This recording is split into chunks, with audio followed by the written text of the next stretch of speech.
I never thought my life would come to this, standing in the dim light of my kitchen at midnight, staring at unpaid bills that threaten to bury us, while my husband sleeps unaware of the storm brewing inside me. My name is Allison, and I'm caught in a web of desperation, where every choice feels like a step toward ruin. Our crumbling home outside Chicago, once a symbol of our dreams, now feels like a prison, with debt collectors circling like vultures.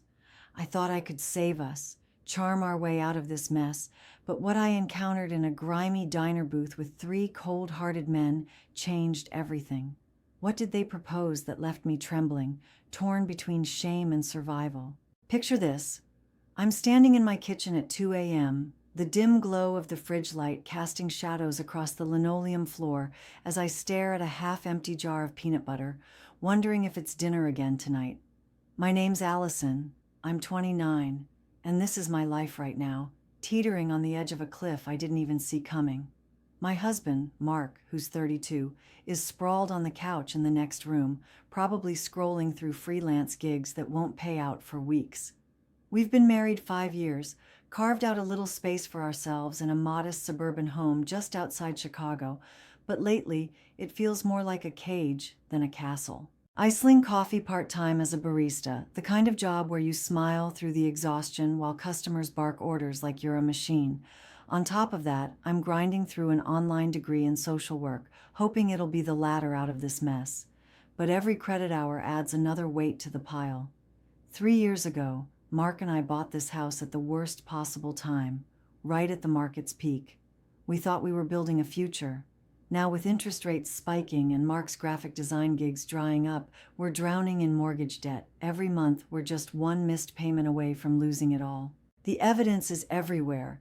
There's a stack of unopened envelopes from the bank on the kitchen counter, their edges frayed from me picking at them nervously. I can't bring myself to slit them open anymore. I already know the red ink inside. The phone rings non-stop. Debt collectors who've become a familiar, grating soundtrack to our days. I'm sitting at the kitchen table a few nights after that late-night fridge stare-down, the smell of greasy takeout pizza hanging in the air.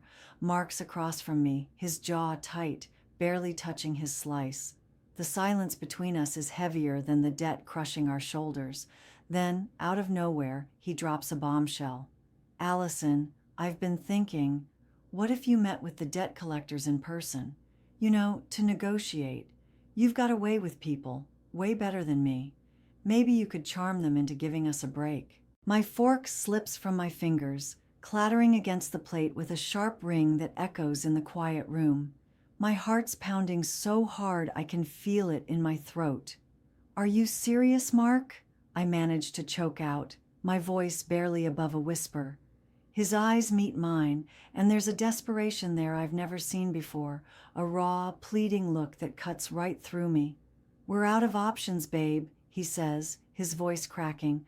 "Maybe a personal touch could buy us some time, maybe even shave off some of what we owe.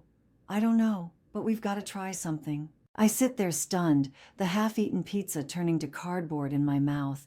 The idea of facing those collectors, hardened, intimidating men who've been hounding us for months, makes my skin crawl. Begging for mercy from strangers? The humiliation stings just thinking about it. But then there's Mark, my rock, the man I've stood by through every storm. How can I say no when he's looking at me like that, with every ounce of hope he's got left pinned on me? So I swallow the lump in my throat and nod, agreeing to meet with the collectors. A few days later, I'm walking into a rundown diner on the edge of town, the kind of place where the air smells like stale coffee and regret. My hands are trembling as I slide into the cracked vinyl booth across from 3 men I've only ever heard through threatening voicemails. There's Victor, the leader, with a gravelly voice that sounds like he's smoked one too many cigars. Then there's Derek, younger, with a sharp smirk that doesn't reach his eyes, and Leo, silent and hulking, his stare drilling holes into me from the moment I sit down. The tension is thick, and I can barely get a word out at first, my voice shaky as I try to keep things professional. Victor starts laying out the numbers, cold and clinical, like he's reading off a grocery list. He tells me how much we owe, how many payments we've missed, and how close we are to foreclosure. Each word feels like a punch to the gut, the reality of losing our home sinking in deeper. Derek cuts in with that smirk of his, saying they're open to creative solutions, whatever that means, while Leo just keeps staring, making my skin crawl. I take a deep breath and plead our case, my voice cracking as I explain Mark's unsteady work and my late-night study sessions for my degree. I beg for an extension, a payment plan, anything to give us a fighting chance. But their faces don't budge, not even a flicker of sympathy, and I feel my hope slipping through my fingers like sand. Then Derek leans in closer, his tone shifting to something slick and suggestive. He says they might be willing to wipe the slate clean if I'm willing to make it worth their while. I blink, confused, my face burning as I stammer out a question about what he means. Victor's lips curl into a cold, predatory grin as he spells it out plain and simple. They're proposing a personal arrangement, something intimate, involving all three of them. And as I pull out of the motel parking lot, the sky is just starting to lighten with the first hints of dawn, a pale gray that feels as heavy as my heart. My hands are trembling on the steering wheel, knuckles white, as I grip it like it's the only thing keeping me grounded. The hum of the engine is the only sound in the car, but inside my head, it's a storm, replaying every moment of what just happened with Victor, Derek, and Leo. The weight of my choice presses down on me, a crushing force I can't shake. I can't even glance at myself in the rearview mirror. I'm afraid of what I'll see in my own eyes. Shame, maybe. Regret. Definitely. As I drive through the quiet streets back to our suburban home outside Chicago, I start rehearsing lies to tell Mark. I'll say the meeting went fine, that I negotiated hard, that they were tough but reasonable. Every word feels like ash in my mouth, but what else can I do? The truth isn't an option. When I finally pull into the driveway, the house is dark except for the faint flicker of the TV through the living room window.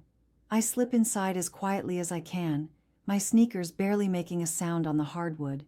Mark's asleep on the couch, one arm dangling over the edge, an empty beer can sitting on the coffee table like a silent accusation.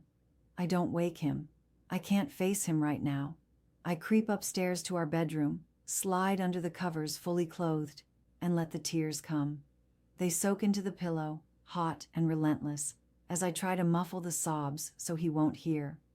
Sleep doesn't come, just a restless haze of guilt that clings to me like a second skin. The next day, I'm a wreck. Every little noise makes me jump, the creak of a floorboard, the clatter of a dish in the sink. Mark's up early, sipping coffee at the kitchen table, and I can feel his eyes on me as I shuffle around, avoiding his gaze. He asks how the meeting went, his tone casual but curious, and I force a smile, the words tumbling out in a rush, lying through my teeth about how the meeting with the collectors went okay, how they agreed to give us a little breathing room.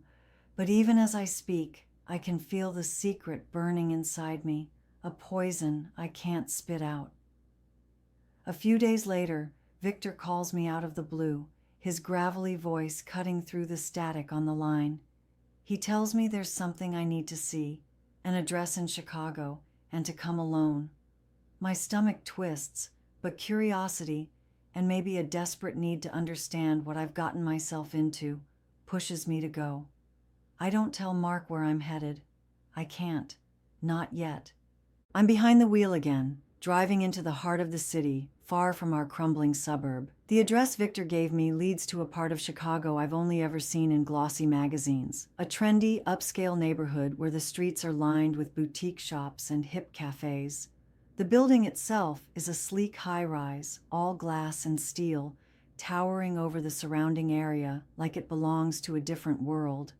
My beat-up sedan looks out of place as I park, and I can't help but feel like an intruder as I step into the polished lobby, the doorman giving me a polite nod I don't feel I deserve.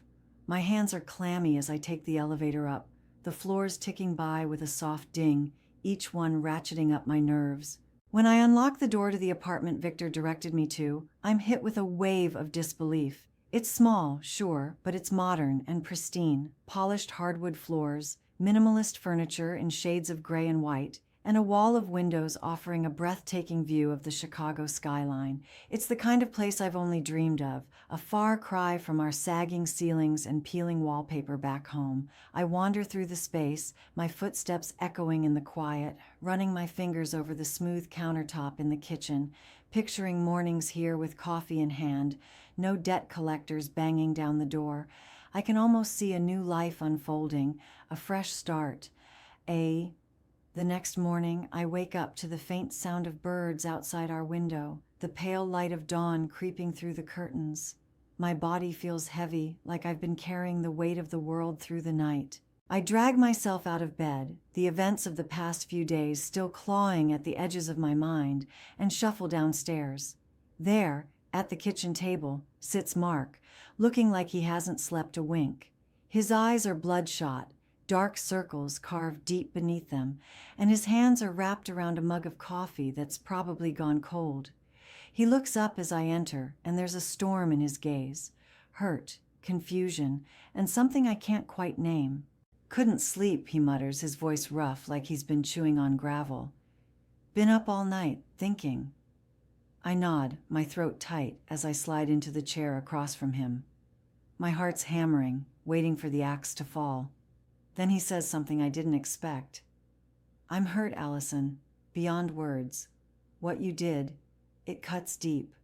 But I don't want to throw away everything we've built over one terrible choice." His words hang in the air, heavy and raw, and I feel tears prick at my eyes. I don't deserve this grace, not after what I've done, but here he is, offering it anyway. We talk for hours, the kind of conversation that strips you bare. It's painful, like peeling back layers of skin to expose the wounds underneath. He admits he pushed me into a corner with his idea to meet the collectors, that he should have seen how desperate we both were and found another way. I confess how trapped I felt, how I thought I had no other choice but to cross a line I can't uncross. We both made mistakes, we agree on that much. Trust is shattered, scattered like glass across the floor, and we know it'll take time to piece it back together, if we even can. But we want to try. We need to rebuild, brick by brick, even if the foundation feels shaky right now. Mark looks down at "Don't forget to subscribe, like, and comment if you enjoyed this story. This will help us create more engaging stories for you."